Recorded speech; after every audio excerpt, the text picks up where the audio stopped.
So ஃபைனலாக Viswanath and sons படத்தை பார்த்தாச்சு.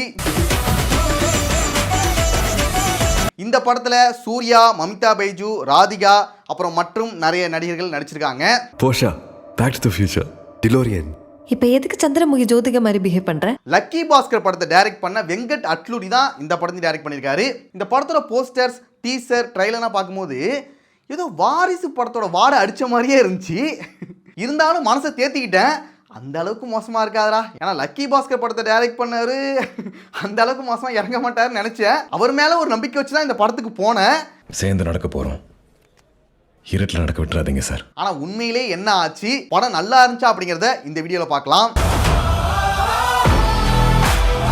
நல்ல வேலைடா, இந்த படத்துக்கு எதுவும் ப்ரொமோஷன் பெருசாக பண்ணல, அது வரைக்கும் சந்தோஷம்டா. தேங்க்யூப்பா, நல்ல வேளை நீ எதுவும் செய்யல. மோஸ்ட் வெல்கம் அம்மா. பொதுவாகவே ப்ரொமோஷனுங்கிறது படத்துக்கு ரொம்ப ரொம்ப முக்கியம். ஆனால் இவங்க என்ன பண்ணிக்கிறாங்கன்னா, தப்பான ப்ரொமோஷன் பண்ணி ஓவராக பில்டப் கொடுத்து ஆடியன்ஸ் மத்தியில் தேவையில்லாத எதிர்பார்ப்புகளை அதிகமாக கிளப்பி விட்டு ஒரு படத்தையே காலி பண்ணிடுறாங்க.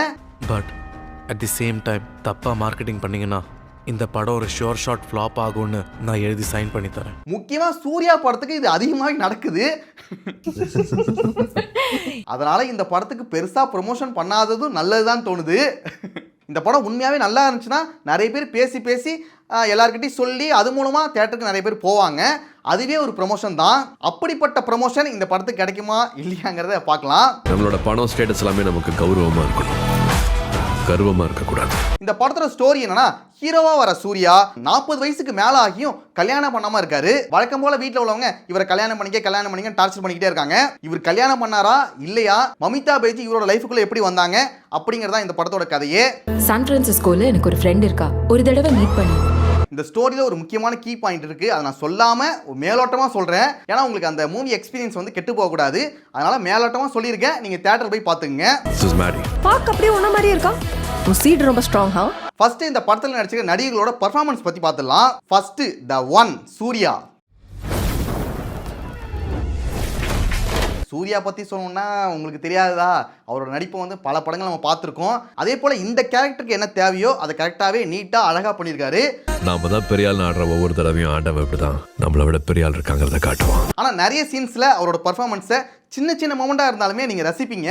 அந்த அளவுக்கு சூப்பராக நடிச்சிருக்காரு.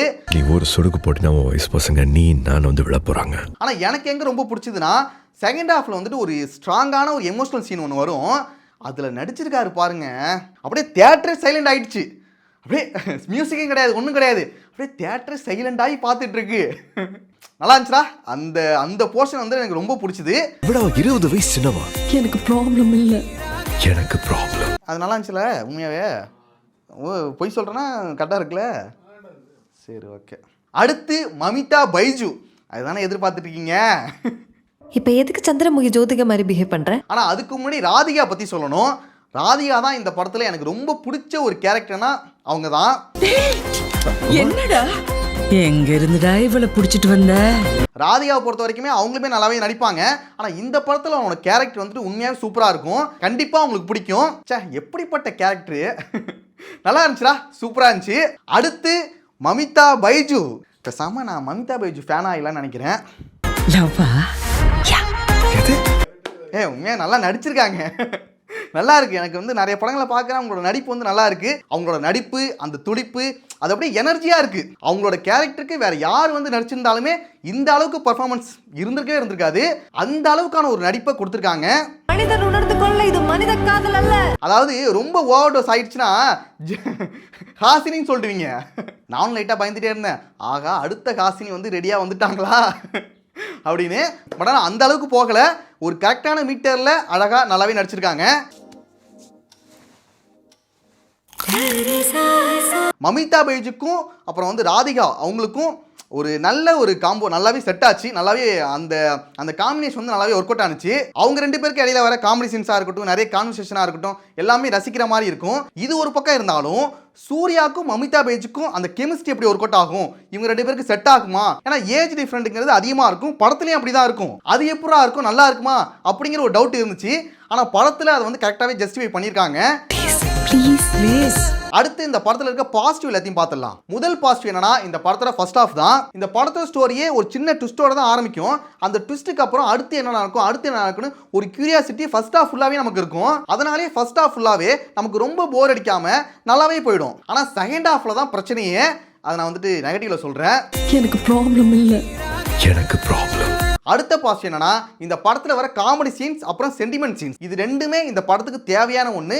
அது நல்லாவே ஒர்க் அவுட் ஆயிருக்கு. சூர்யா, ராதிகா, மமிதா பேஜ் இவங்களுக்கு இடையில இருக்க காமெடி சீன்ஸ் எல்லாமே நல்லாவே ஒர்க் அவுட் ஆயிருக்கும். அதே போல எமோஷனல் சீன்ஸுமே நல்லாவே ஒர்க் அவுட் ஆயிருக்கும். ஒரு ஃபேமிலி படத்துக்கு சென்டிமெண்ட் சீன்ஸ் தான் ரொம்பவே முக்கியம். அது வந்துட்டு நிறைய இடங்களில் நல்லாவே ஒர்க் அவுட் ஆயிருக்கு. ஒரு சில சீன்ஸ் ஆனால் மொக்கையா இருக்கலாம், ஆனால் மோஸ்ட்லி எல்லா சென்டிமெண்ட் சீனுமே நல்லாவே ஒர்க் அவுட் ஆயிருக்கு. அது இந்த படத்துக்கு ஒரு பெரிய பாசிட்டிவ் சொல்லுவேன். இப்ப பாரு எவ்வளவு கஷ்டமா இருக்குன்னு. என்ன முக்கியமாக செகண்ட் ஹாஃபில் ஒரு சென்டிமெண்ட் சீன் ஒன்று வரும். அதாவது ரொம்ப ஒரு எமோஷனல் ஒரு சீன் ஒன்று வரும். அது நீங்கள் தியேட்டரில் பாருங்கள். அது வந்து பயங்கரமாக இருக்கும். Holidays over Maddy. But I love you. ஏய், அப்புறம் மமிதா பைஜ் பண்ணுற நிறைய வாழுத்தனமான விஷயங்கள் வந்துட்டு அது காமெடியாகவும் இருக்கும், ரசிக்கிற மாதிரி இருக்கும். அடுத்து ஜிவி பிரகாஷோட மியூசிக் பொறுத்த வரைக்கும் இந்த படத்துக்கு வந்துட்டு ரொம்ப ஆகா ஓஹோ பயங்கரமா இருக்கு அப்படிங்கன்னா சொல்ல முடியல. பட் ஆனால் இந்த படத்துக்கு என்ன தேவையோ அது வந்து டீசெண்டாக கரெக்டாக பண்ணியிருக்காரு. எனக்கு ரொம்ப பிடிச்சது என்ன, பட்டாம்பூச்சி சாங் தான். ஆல்ரெடி அந்த பாட்டு ஹிட் தான். பட் இருந்தாலும் தியேட்டரில் பார்க்கும்போது நல்லா இருந்துச்சு. தப்பு மொத்தம் உன் மேல இருந்திருந்தாலும் உன் பக்கம் தான் நின்று இருப்பேன். அடுத்த பாசிட்டிவ் என்னன்னா, இந்த படத்தோட ப்ரொடக்ஷன் வேல்யூ தான். இந்த கதைக்கு என்ன தேவையோ, இந்த படத்துக்கு என்ன தேவையோ அந்த அளவுக்கு பிரம்மாண்டமாக செலவு வச்சிருக்காங்க. பொதுவாகவே தெலுங்கு படங்கள்லாம் நல்லா செலவு பண்ணி எடுக்கிறாங்க. அது இந்த படத்துலையும் நல்லாவே தெரியுது. அவ்வளோ பேர் இருக்காங்க. ஒரு பயங்கரமாக ஒரு ரிச்சாக, நீ படத்தை பார்த்தீங்கனாலே ஒரு ரிச் ஃபேமிலி தான். ரொம்ப ரிச்சாக இருக்கும். அது வந்துட்டு இந்த கதைக்கு தேவை தான். அதை வந்து கரெக்டாக பண்ணியிருக்காங்க. ஒரு பெரிய farm house, lavish life style, இஷ்டத்துக்கு செலவு பண்ணணும். அடுத்த பாசிட்டிவ் என்னன்னா, இந்த படத்தில் இருக்கிற டயலாக்ஸ் தான். அந்த டயலாக்ஸ்னா பார்க்கும்போது தான்டா இது உண்மையாகவே வெங்கட் அட்லூரியோட படம் அப்படின்னு நம்ம ஞாபகப்படுத்திட்டே இருக்கும். ஏன்னா வெங்கட் அட்லூரியோட அவரோட படங்கள் இருக்க டயலாக்ஸ் எல்லாமே நல்லா இருக்கும். அதே போல இந்த படத்துலையும் டயலாக்ஸ் எல்லாமே நல்லா இருக்கு. நாம தான் பெரிய ஆள் ஆடுற ஒவ்வொரு தடவையும் ஆண்டவன் இப்படிதான் நம்மளை விட பெரிய ஆள் இருக்காங்கிறத காட்டுவான். காசு வாங்க கற்றுக் கொடுக்கும், ஆனால் கஷ்டம் வாழ கற்றுக் கொடுக்கும். அப்புறம் டிரைவர் முத்துசாமி கிட்ட ஒரு டயலாக் ஒன்று சொல்லுவார். இவரை பொறுத்த வரைக்கும் இது ஒரு கடன், உன்னை பொறுத்த வரைக்கும் இது ஒரு உதவி, ஆனால் என்னை பொறுத்த வரைக்கும் அது என்னது, அது ஒரு கடமை. அப்புறம் இன்னொன்று இந்த ஃபேமிலி பற்றி சொன்னாங்களே, ஃபேமிலி பற்றி அப்புறம் நிறைய டைலாக்ஸ்லாம் வரும். அதெல்லாம் நீங்கள் படத்தில் பாருங்கள். இப்போ மறந்துடுச்சு.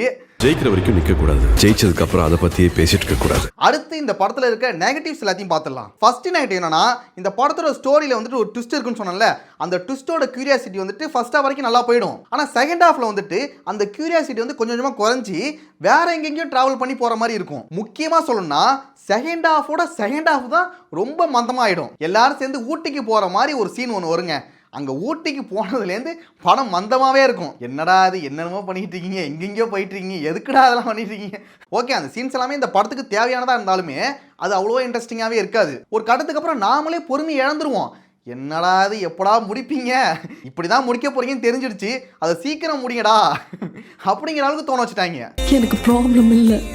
எனக்கு ப்ராப்ளம். அடுத்த நெகட்டிவ் என்னன்னா, இந்த படத்தோட ஸ்டோரியும் ஸ்க்ரீன் பிளேவும் ப்ரெடிக்ட் பண்ற மாதிரி தான் இருக்கும். ஆனா ஒரு சில சீன்ஸ் கொஞ்சம் புதுசா இருக்கும்.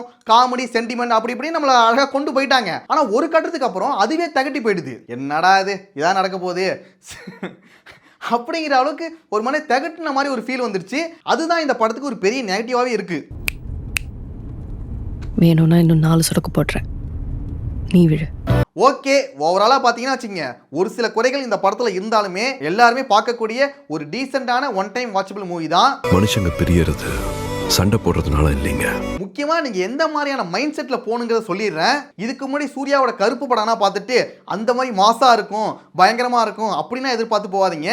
இது வந்துட்டு ஒரு ஃபேமிலிக்கான படம். சிம்பிளாக சொல்லணும்னா இது ஒரு ஃபேமிலி சென்டிமெண்ட் என்டர்டெய்னர். அப்போ வந்து சொல்லிடலாமா, குடும்பங்கள் கொண்டாடும் வெற்றி.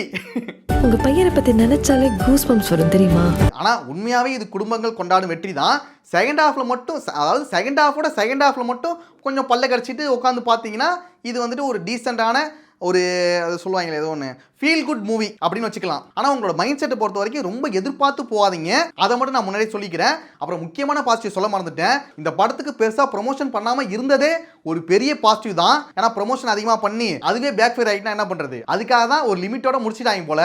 ரொம்ப ஒட்டாதன்னு சொன்னேன். வெறும் மாஸ் கமர்ஷியல் படங்கள் மட்டும் நடிக்காம இது மாதிரி ஃபேமிலி டிராமா படத்துலையும் நடிக்கணும். அப்போதான் பார்க்குற ஆடியன்ஸ்க்கு ஃப்ரெஷ்ஷாக இருக்கும். அது ஒரு ரிஸ்க் பிடிச்ச வேலை தான். பட் இருந்தாலும் இப்படி நடிக்கும் போது தான் அது நல்லா இருக்கு. ஓகே, நீங்களும் இந்த படம் பார்த்துருந்தீங்கன்னா உங்களுக்கு என்ன தோணுச்சுங்கிறத கமெண்ட்ஸை சொல்லுங்க. நெக்ஸ்ட் ஒரு வீடியோவில் பார்க்கலாம்.